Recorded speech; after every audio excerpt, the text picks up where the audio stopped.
Hi my peanuts, my name is Swan, and if you have never seen any of my content before, I do a lot of self-help stuff, but today is a little bit different. We are going to be doing a little bit of makeup, and I'm going to show you exactly how I get this glowy look that lasts you the entire day. It has taken me years to perfect this, because growing up I had horrible acne, insert horrible pictures here, and that is hard to cover. It really is. The texture, the redness. You think that slapping on some green color corrector will help? It won't, but I'm going to tell you exactly what products will help you. So wherever you're at, whatever's going on, you are going to look your best, no matter what. Okay, it's the next morning. I already did all my morning prep stuff, and this is what I use to wash my face, the Bioderma Atoderm. I think it's meant more for the body, but it works perfectly on my skin. My skin is very sensitive, and this is one of the only things that works. That, and then sometimes I'll also use like a Roche-Posay cleanser or something like that.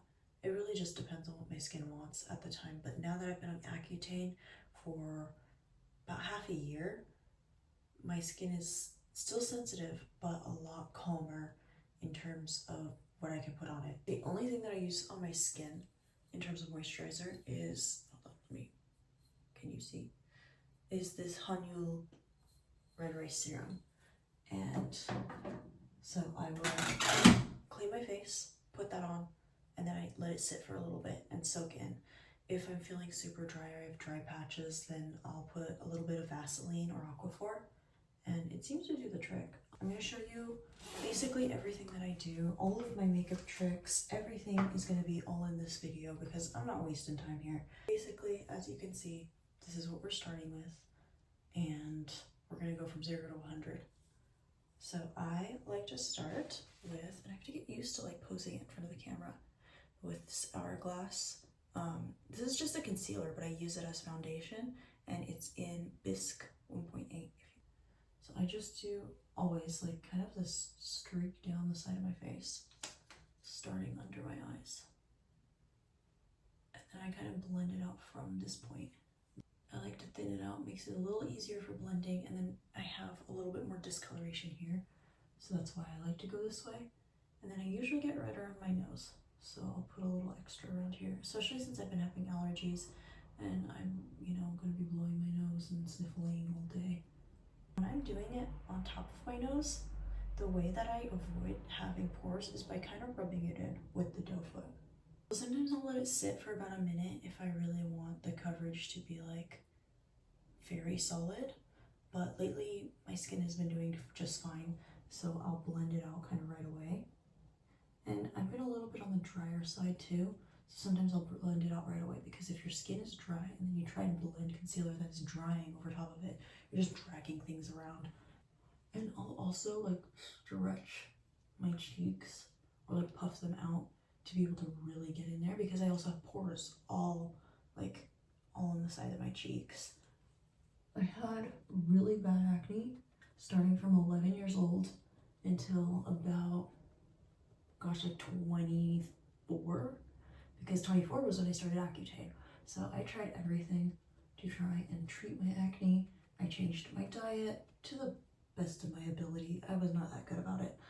I changed my diet, I started using sensitive products, I got all non-comedogenic makeup, nothing helped. It was mostly hormonal and also like a genetic thing, because my parents also had acne and they got rid of it much faster than I did.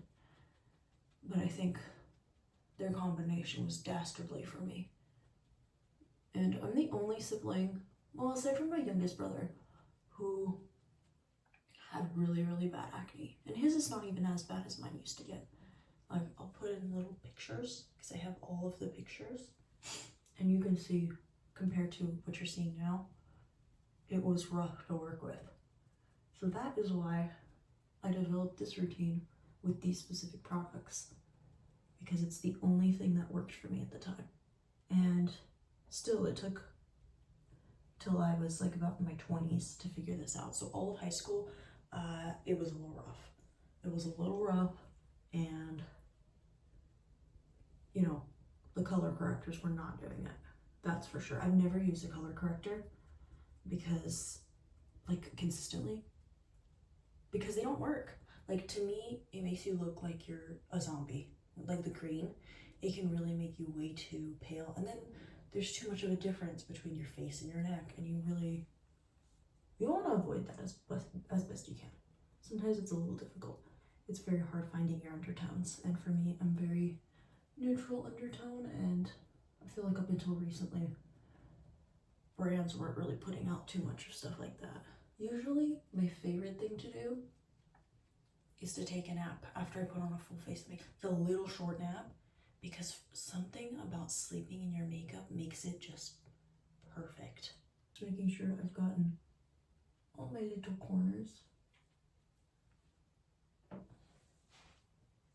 And now I go in with my little Fenty, what is this? The Lavender Pro Filter. So it's literally color number 1 because it is the absolute most pale, and anything else would make me look a little like discolored. Like I can't do any sort of oranges or anything like that. I remember being in high school and I thought I was much more tan than I was. I just had to accept the fact that I'm pale. But that's how it goes sometimes. And I think a lot of brands back then too, it was like you had pale shades, but they were orange. They weren't neutral tones.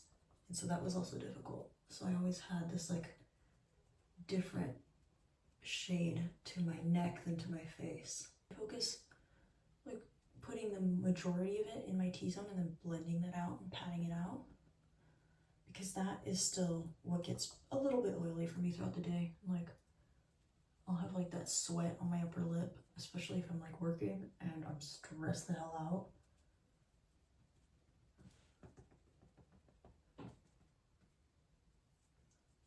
Yeah, and then I get my eyelids too because they can get a little oily sometimes.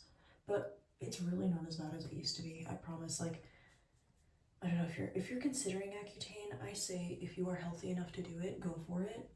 Also consider the risks because it can be damaging to your liver, but it has worked wonders for me. Now the mental health aspect, I believe, is true. I did talk to my dermatologist about it, and she was like, well, like the effects are not that crazy. People actually think they feel better being on Accutane because it like brings up their confidence because your skin is clearing up. But I'm gonna be honest, as somebody with previous like anxiety and mental health issues, it definitely, the side effects were side effecting, if you know what I mean. Also, my dog is losing his marbles outside. I always want to do a little rinsey rinse in between almost every step. I used to be really bad about it, but now it's just like, because the Beauty Blender, I feel like the foundation gets on my hands and I don't like it. But yeah, this is like so far what we've got going on. Covering up a majority of that redness. Hourglass is really, really good for that.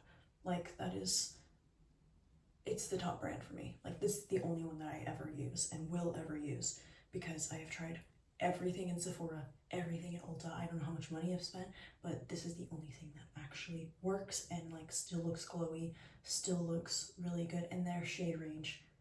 And this is not sponsored, by the way. Like, just look at how many followers I have. Like, I love all of y'all, all 30 of you, but like, we're not getting sponsorships quite yet. So I do that first, and then it kind of just depends for the next step. Sometimes I'll do like my bronzer blush, but lately I've just been doing my eyes right away. So I use this Morphe palette, and I don't even know what it's called. It just says Artistry Palette on the back. It's like Feature Fantasy Morphe, and these are all the colors.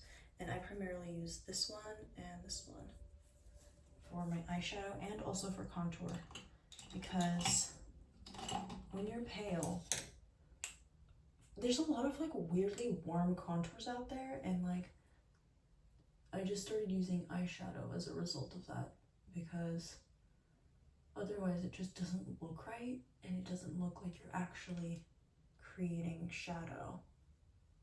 So I just tap both colors very lightly and then start blending it about in kind of a nonsensical way. Like sometimes I'll just go along the crease or on the eyelid. It really just depends. And I'm just bringing it out to the side a little bit. like further than you'd think, but it's because it gets really light. And then with the darker color, I'm going just right under the eye. And that also helps blend out any concealer that is like still getting stuck in the crease even after you've powdered. It really just helps to blend that out and avoid more creasing. It's really difficult to like maintain your makeup if you have very oily skin. So that honestly, like if that is something you're struggling with, that's not your fault. Like I completely get it. It was very difficult.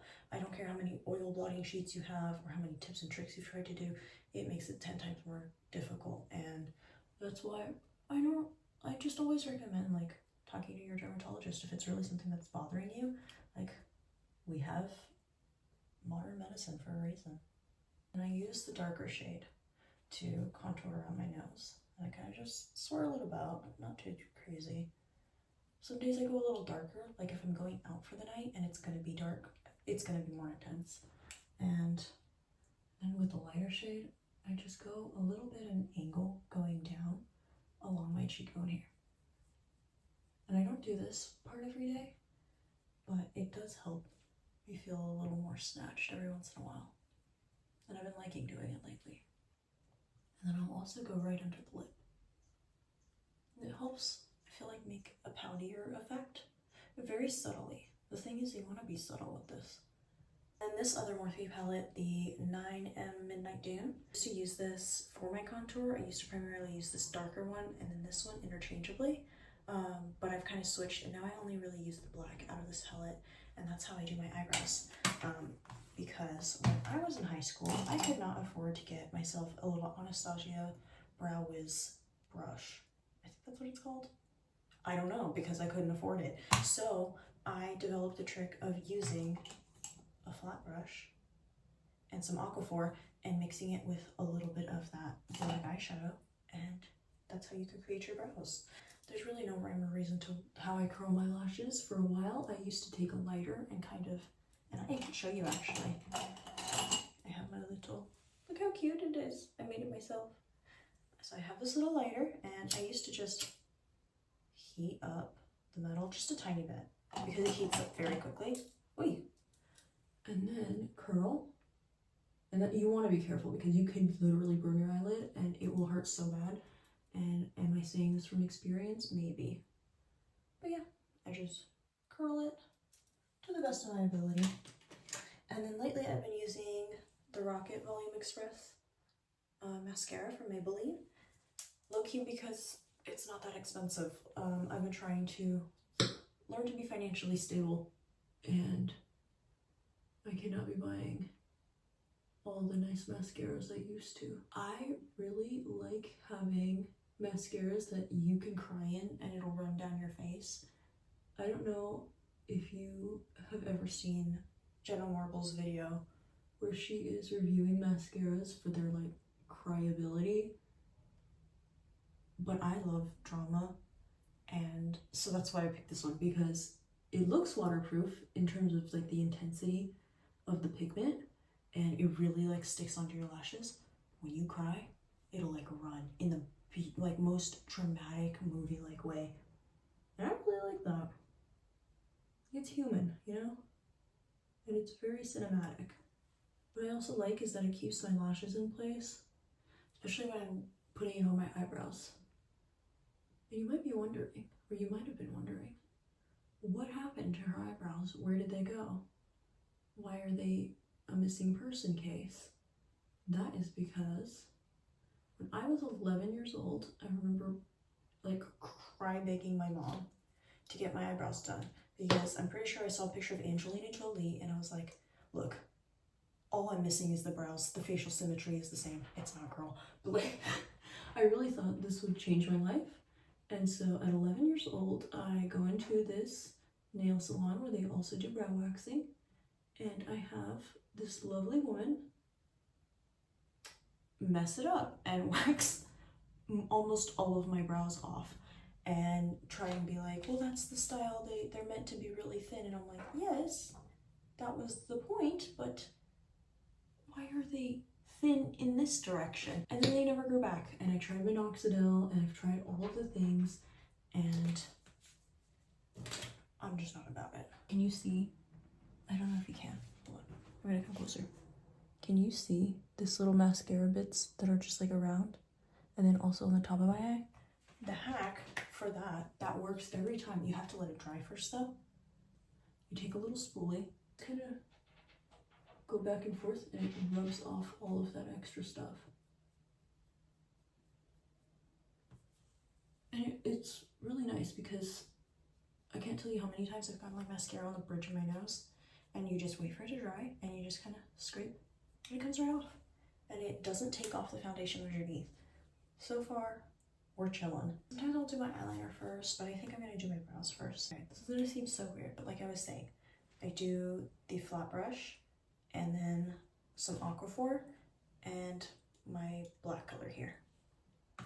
I already have Aquaphor on my lips, so my thing has been to just kiss my hand and kind of start getting the Aquaphor in there.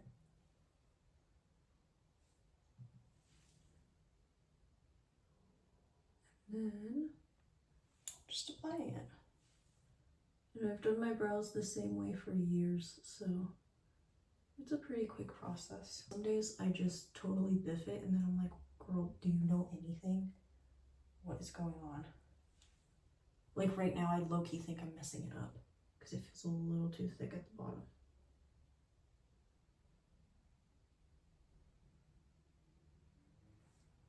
Okay. And they don't have to be symmetrical. Like, you know that like old thing that people would say is like you want them to be like cousins, not twins, or something like that, or sisters, not twins. This one I messed up though. It looks weird. By my standards, I don't like it. We're scraping off the whole thing. This is ridiculous. I eventually at some point I'm thinking of getting my brows microbladed, but like the nano blade version, because they do like very specific little fine strokes, and it looks beautiful. And there's an artist in Orlando that I really want to see because her technique is fantastic and it looks so natural, and that's really what I want to achieve. Like, powder brows are not my vibe. I'm not even gonna lie, I'm like gonna hype myself up. I have been complimented on my eyeliner a lot in my life. All I can say is it takes practice. I've been doing this since 7th grade, which is crazy. I started off and it used to be a thick black line across my highlight with like the big jumbo pens. No, there was a point to where I was using Sharpie for it because I couldn't afford to get an actual eyeliner. But now we've perfected it. And I always use the NYX Epic ink liners. They just work the best for me. You can use whatever works for you, honestly. When it comes to these products, like, I am not telling you things so that you buy them or whatever. I'm just telling you what I found has worked for me and could work for you. But if you have like holy grail products, don't buy a whole new thing that's exactly the same product just because I'm telling you like it works really well. Use what you have first, maybe buy it next time because it might not work for you. It's always worth trying it out. Actually, you know what? I'm gonna get like right up in your face. Hello. Okay. And I always start from the inner corner. Oh my god, this is like so hard. I've never done this before. I probably look so weird. Okay, it's fine. It's fine. For the girls. And I'm not gonna talk while I do this because I can't. I just can't do it. Start from the inner corner though, and then I thicken it out, and then you want to just do a really fast line. So I'm just gonna show you the technique.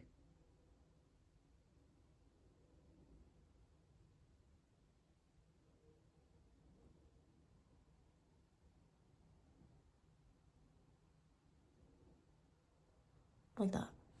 Okay? And then you just fill it in. And the rest I'm gonna do the other way because that was like way difficult. And I'm actually gonna like lengthen it out a little bit. So as long as you get the base shape, you can just edit it as much as you want. I feel like if you think too much about wanting to make it perfect, you're gonna mess it up anyway. So just do the same. It's about technique. Follow the same technique, and then the rest will come.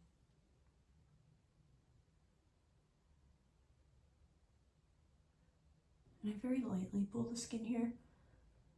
I'm sure there will be people that are like, that'll give you wrinkles. Do you know where we're gonna end up, y'all? Because the wrinkles don't matter. I'm just telling you. Yay! Okay, see, they're not like exactly perfect, but they're good enough. And then I just line my waterline, and I'm only so good at it because I've poked my eye out a billion times, and I no longer have fear. Yay!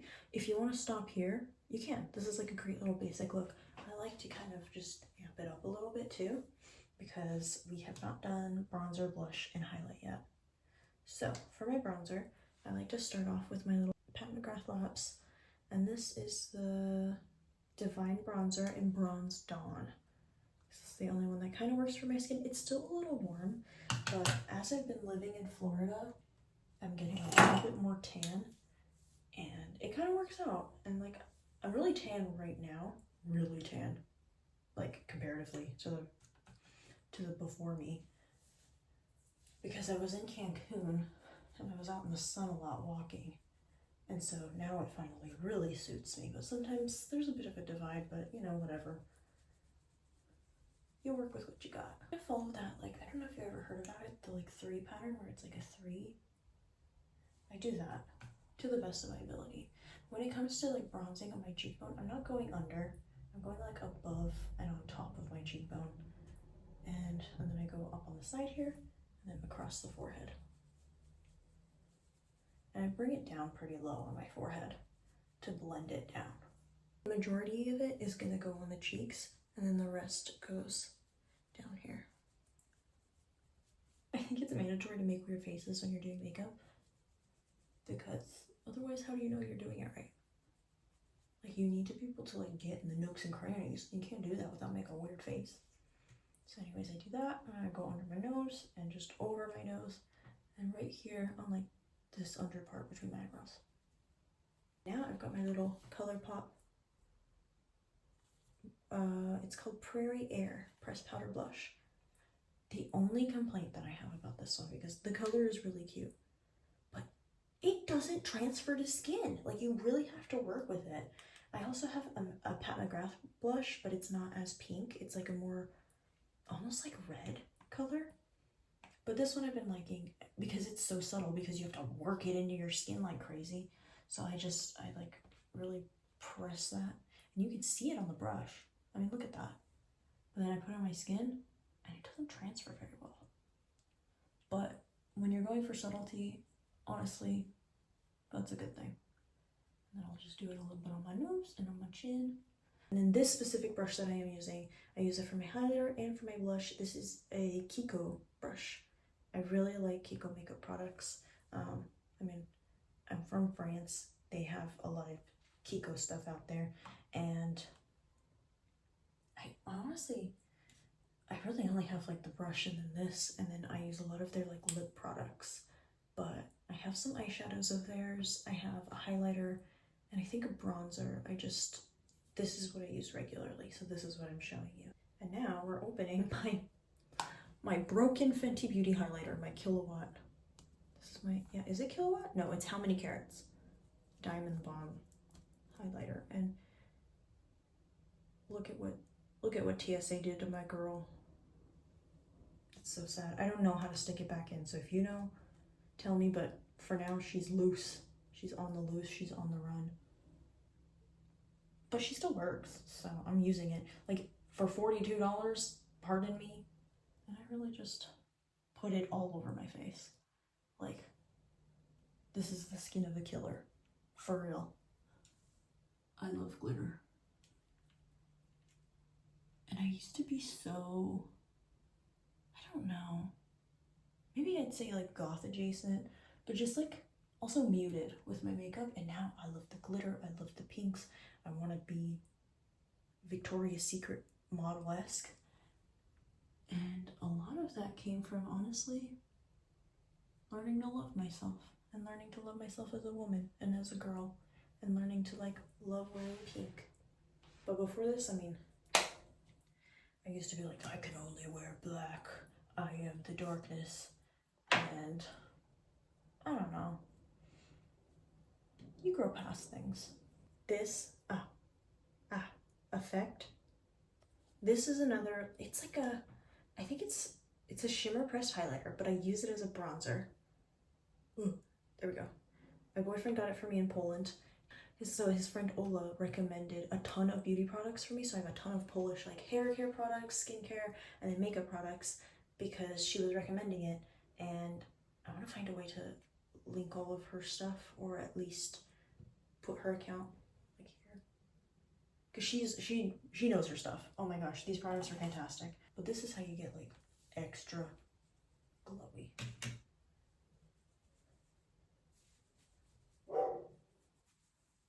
There he goes again. He was really calm for a minute. Like, I was not hearing him. And then, at the very end, I take my pinky and I put what's on there into my inner corner. Because it transfers a little bit more. And then sometimes I'll put it over here. This is the only makeup that has gotten me through the gym, through 12-hour shifts, through festivals and concerts and all of the things, through Florida heat and humidity. So I can tell you for a fact, if you do the same look, if you do the same routine with a lot of these similar products, it's gonna work out. I don't always do my lips, I just do Aquaphor.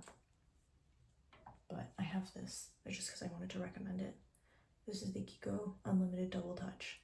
And I think you can get multiple colors of this, but the main thing that I use is this clear because it's really, really glossy. I look like that horse meme when I come into frame. Like, you know what I mean? I feel like that horse meme.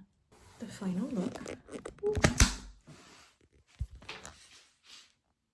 Okay. And that's what we're working with. Oh my god, did you hear that? And with the lights on. You can see a little bit, obviously. Texture is normal, you're a human being with skin. But I hope that if you recreate this, please share it and just let me know what you think. Oh my gosh, I've been recording for 40 minutes. All right, bye.